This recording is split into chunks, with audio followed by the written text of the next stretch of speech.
मिठाई। ए गौरा हे गौरा हमरा के भंगिया पिलाई, भाए न हमरा के खोवा मिठाई।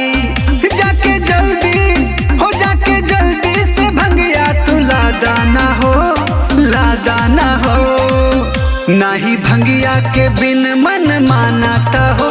गौरा हमरा के भंगिया पिलादा ना हो, नाही भंगिया के बिन मन मानाता हो।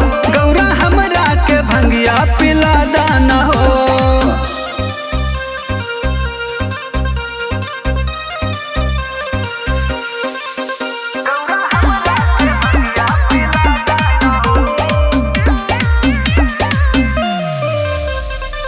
ला दिए गौरा भंगिया दूधवा में घोर के, स्वाद बना दिया पुदीना निचोड़ के।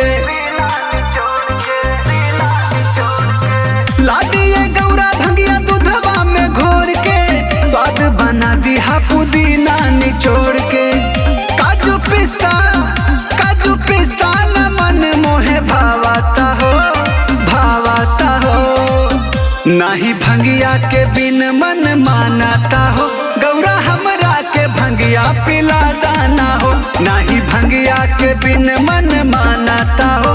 गौरा हमरा के भंगिया पिलादा ना हो।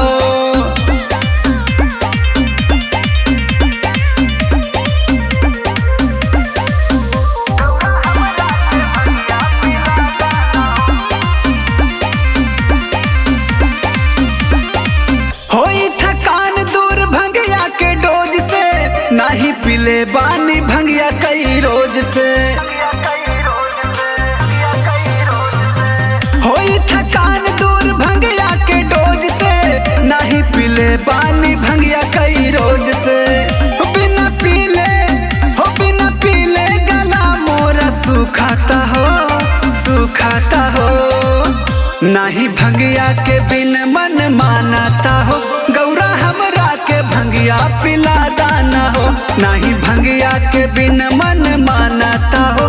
गौरा हमरा के भंगिया पिलादा ना हो।